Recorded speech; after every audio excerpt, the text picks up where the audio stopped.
Some people may ask a simple question. Are migrants a threat to a nation's identity? Others ask something bolder. Is migration actually what built that identity in the first place? For years, politicians on every side have argued about borders.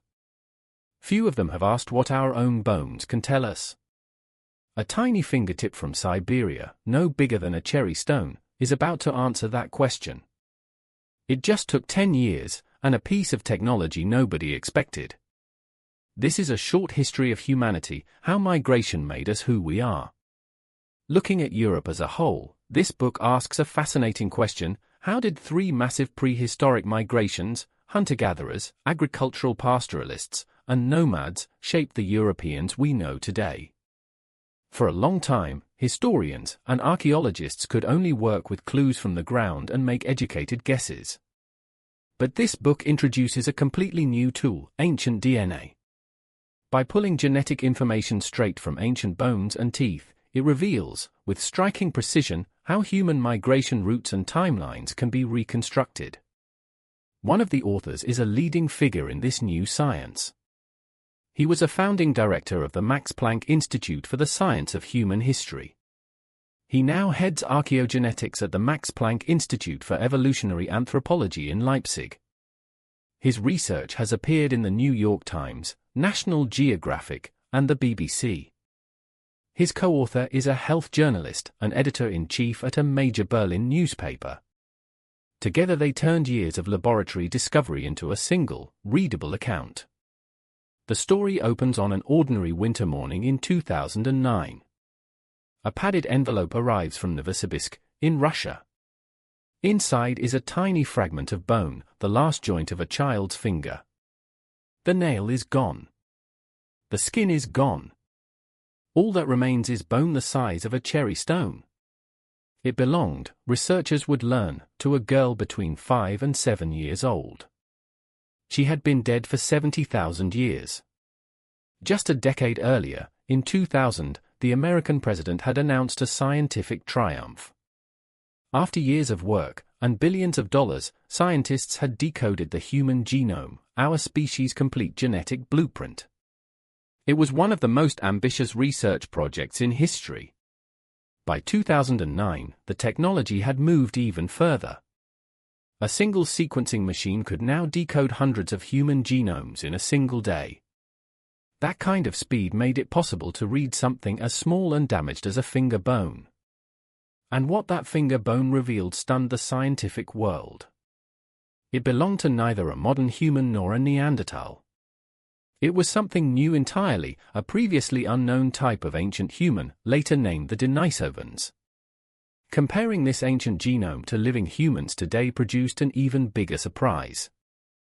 Modern humans outside Africa carry Neanderthal DNA in their genes. People from Papua New Guinea and Australia carry Denisovan DNA as well.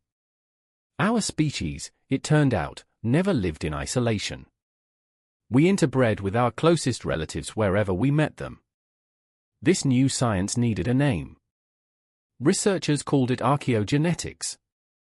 It borrows tools from modern medicine and applies them to ancient bones. Old-fashioned archaeology relied on pottery shards and stone tools. This new field reads DNA straight from human remains, sometimes hundreds of thousands of years old. It can trace who a person's parents were. It can also trace where entire populations came from and when they arrived. To understand how strange the Denisovan discovery truly was, it helps to trace the deeper story. Around 7 million years ago in Africa, one ancestral line split in two. One side led to humans. The other led to chimpanzees. Different types of early humans followed. Roughly 2 million years ago, one type called Homo erectus emerged. It was the first ancient human species to leave Africa entirely. In Africa itself, one line branched off from Homo erectus. At least 600,000 years later, it produced Neanderthals, Denisovans, and modern humans. For decades, scientists argued fiercely about what happened next. One camp believed different human populations around the globe evolved separately, each in their own region. Europeans, in this view, descended locally from Neanderthals. Asians descended from an Asian branch of Homo erectus. The rival camp argued something different. Modern humans, they said, evolved only in Africa, then spread outward, replacing every other ancient human population they encountered. Genetic evidence has now shown that both camps were partly right, though very unevenly. Europeans today are about 97% descended from Africans, and only 2 to 2.5% from Neanderthals. Indigenous Australians and Papua New Guineans are roughly 93% African, and about 7% Neanderthal and Denisovan combined. Neanderthals themselves lived across a wide stretch of land, from what is now Spain to the Altai Mountains in Siberia. Their numbers, judging from the scarcity of surviving bones, were never large. Isolated for tens of thousands of years by Ice Age glacier, they likely suffered the effects of long-term inbreeding. That isolation may explain why chance meetings with modern humans, however rare, so often led to interbreeding. Whether the two groups could even talk to each other remains genuinely uncertain. Neanderthals hunted cooperatively, which suggests some form of coordinated communication. A Neanderthal skeleton found in modern-day Israel even had a throat bone. It closely resembled that of modern humans, hinting at a shared capacity for speech. Around 39,000 years ago, conditions in Europe turned catastrophic. A supervolcano near modern Naples erupted with tremendous force. Ash spread eastward across the Balkans and deep into Russia. It blocked out sunlight, dropping global temperatures by as much as 4 degrees Celsius. Vegetation collapsed across large parts of Europe. This eruption may have delivered the final blow to Europe's last Neanderthals. They disappeared from the record around this same time. Whether they died out completely, or were simply absorbed into the expanding modern human population, remains an open question. The volcanic ash, ironically, preserved crucial evidence.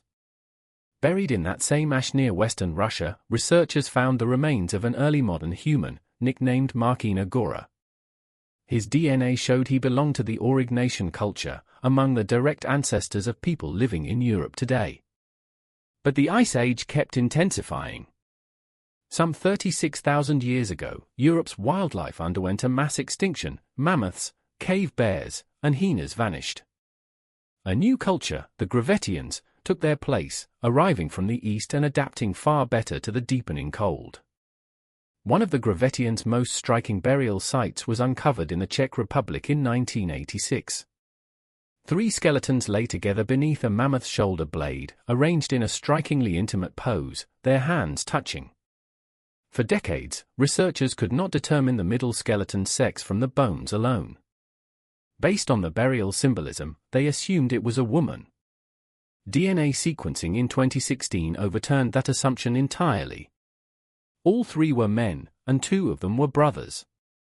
Then, roughly 24,000 years ago, the last glacial maximum arrived. It was the coldest, harshest phase of the entire Ice Age. Central Europe became close to uninhabitable. The Gravettians appear to have died out entirely, leaving no detectable trace in the DNA of people alive today. Their Aurignacian predecessors, though, fled south into the Iberian Peninsula, cut off there by glaciated mountains for thousands of years. Roughly 18,000 years ago, as the ice retreated, they moved back north into Central Europe. There, they mixed with a new population arriving from the Balkans. That Balkan population carried a genetic puzzle of its own. Their DNA closely resembled that of people living in Anatolia today, in modern Turkey. For years, researchers assumed these migrants must have originated in Anatolia before moving into the Balkans and then into Europe. Sequencing actual Anatolian hunter-gatherer remains in 2018 finally solved the mystery and reversed the direction entirely. It was people from the Balkans who had carried their genes into Anatolia, not the other way around. That shared signature spread across the Balkans, Anatolia, and even North Africa. Over the next 3,000 years, these different populations blended into one relatively unified group. Soon, they would meet the next great wave of newcomers, arriving from the southeast. That next wave began in the Near East, where the climate had grown warm enough for a genuine revolution. Hunter-gatherers there started farming crops and raising livestock. This was the birth of the Neolithic period. From there, farming spread first into the Balkans, carried by migrants from Anatolia. These early farmers built simple settlements from clay, wood, and straw. Their houses collapsed often, only to be rebuilt on the same spot. Over centuries, this created small artificial hills called tells, still visible today across the Near East and southwest Europe. The Anatolian migrants brought more than farming. They brought pottery, an entirely new technology. Within 1,000 years, distinct pottery styles had spread across the whole continent. One culture, marked by pottery decorated with bands, spread across Central Europe, through modern France, Germany, Poland, and Hungary. Another, marked by pottery imprinted with seashells, spread along the Mediterranean coast. Genetically, the two groups were almost identical, roughly as similar as the modern Irish and English. Both had descended from the same Anatolian migration, simply diverging once they reached the Balkans. The farmers' advance across Europe was not total. Hunter-gatherers didn't vanish, they retreated to areas farmers found less useful: mountains, forests, and the colder reaches of the north. For nearly 2,000 years, the two populations lived side by side as something like parallel societies. They were aware of each other. They were cautious with each other. Occasionally, they even shared the same burial grounds. At one cave site in modern Germany, DNA analysis showed both farmers and hunter-gatherers buried in the same location. Isotope analysis of their teeth revealed very different diets. Hunter-gatherers ate mostly fish and meat. Farmers ate mostly plants. There was some mixing between the two groups, but it followed a clear pattern. Genetic evidence from that same cave shows that hunter-gatherer women had children with farmer men. The reverse essentially never happened. This same lopsided pattern has been observed among hunter-gatherer and farming populations living near each other in Africa today. Life for these early farmers was not obviously easier. They worked constantly to keep their food supplies stocked. The returns were meager: some grain, a few vegetables, milk, occasionally cheese. Hunter-gatherers, by contrast, could gather what they needed far more quickly.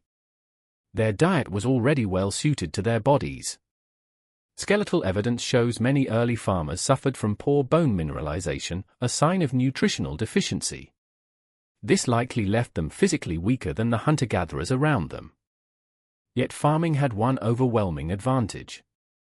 It let people have more children, and more children meant, over time, an unstoppable numerical edge. As populations grew and good farmland became scarce, tensions escalated into open violence. Mass graves from this period have been found across Europe, and they leave little room for interpretation. In one site in southern Germany, 30 people were found in a single pit. They had been killed with stone axes and blunt weapons. In another, in Austria, 200 people were killed or died while fleeing attackers. These weren't battles between soldiers. Children, women, and the elderly were killed alongside men of fighting age. These appear to have been struggles over increasingly scarce farmland. They were fought between rival groups of farmers themselves. Hunter-gatherers had little reason to risk their lives for land they didn't want. In parts of Scandinavia, the balance of power ran differently. Thick forests along the Baltic and North Sea coasts held little appeal for farmers.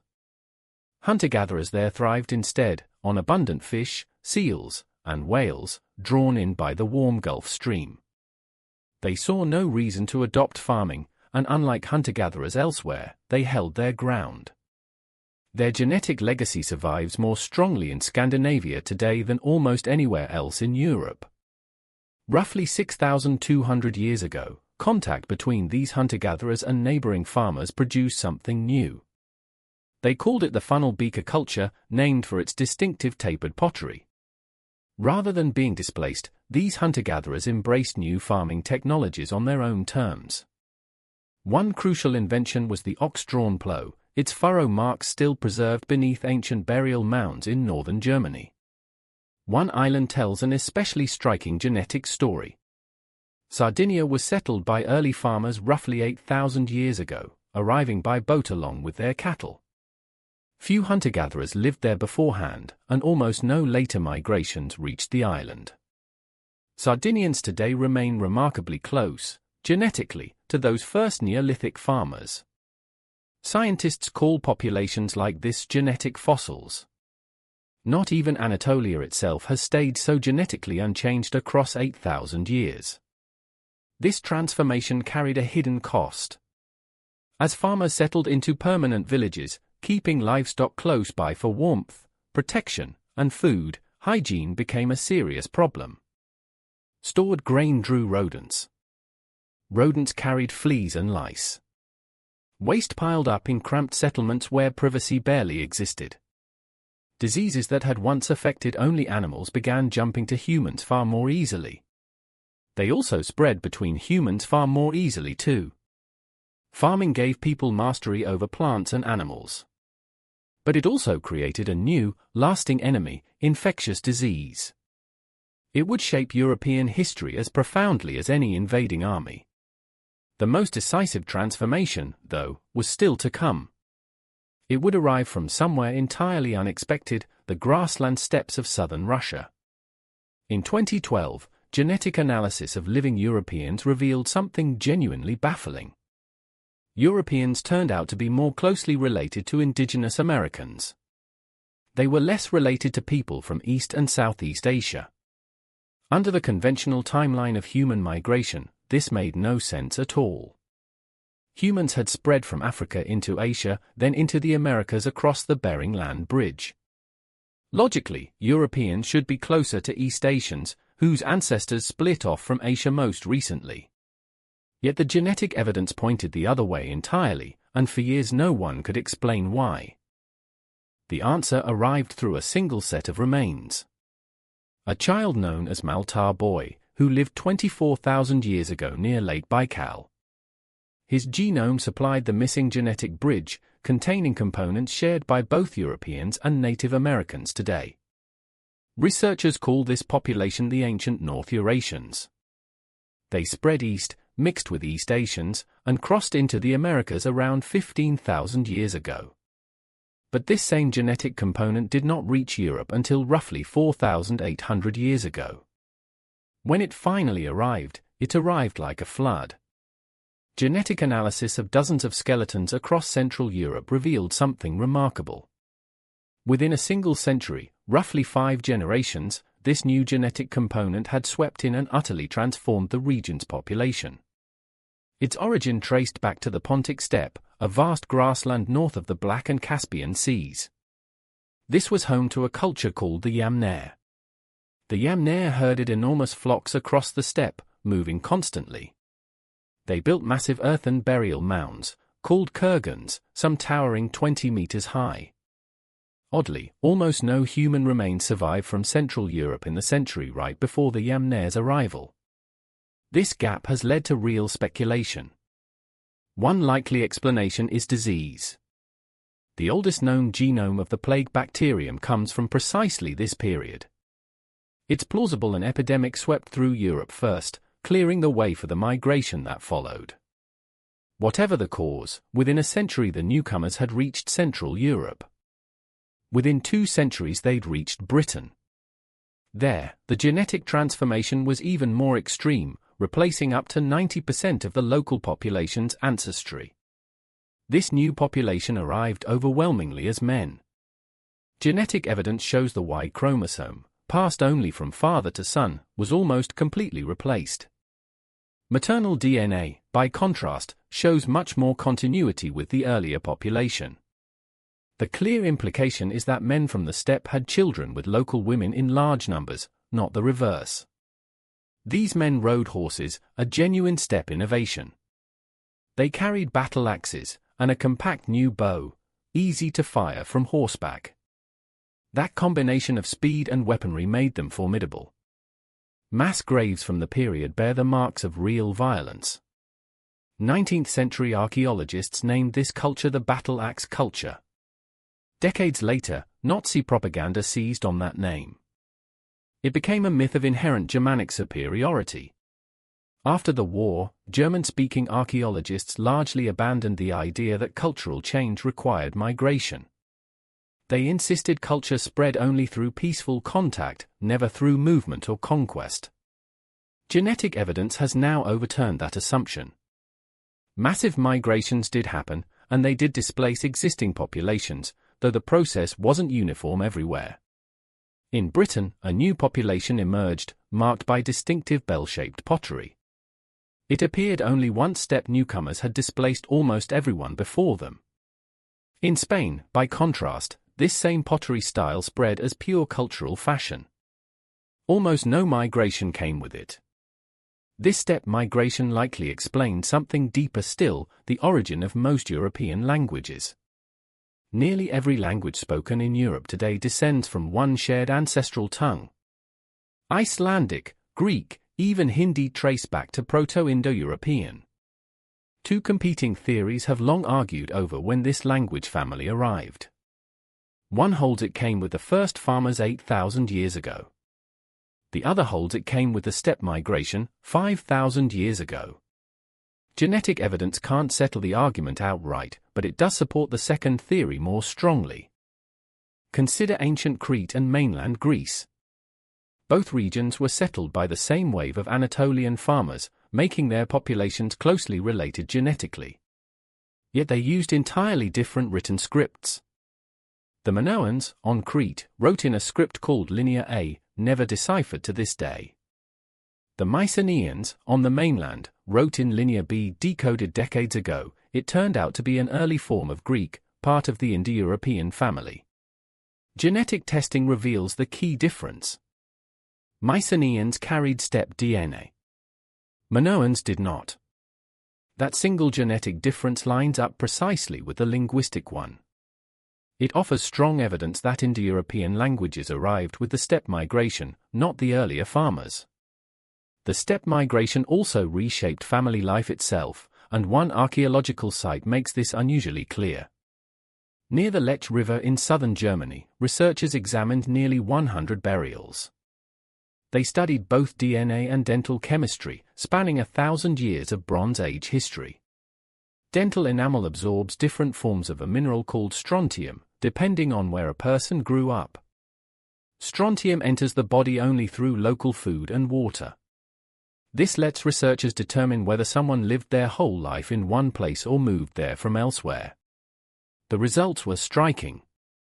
Among the adults tested, 17 of 28 women had moved there from elsewhere as young adults. Only 1 of 26 men had done the same. This wasn't random. It suggests a defined social system. Men stayed on family land for life. Women married in from elsewhere, then sent their own daughters away in turn. Genetic analysis across 5 generations found unbroken male lineage in several family plots. Not one adult daughter was ever buried alongside her birth family. Sons inherited the farm. Daughters left to marry elsewhere.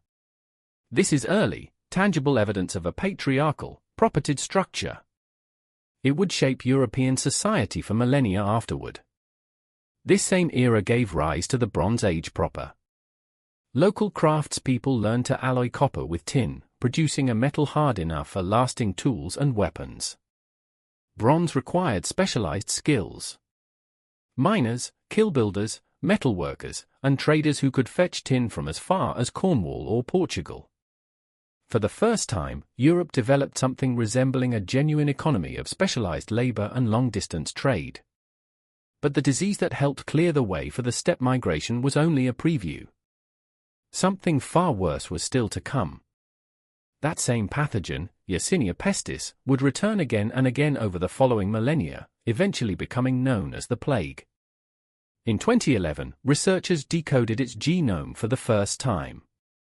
They extracted it from teeth found in a London mass grave where Black Death victims had been buried. That single epidemic killed an estimated 1 in 3 Europeans, perhaps even 1 in 2. The plague bacterium needed help to spread so efficiently, and it found that help in an unlikely partner, the flea. Fleas can only drink blood, never vomit it back up naturally.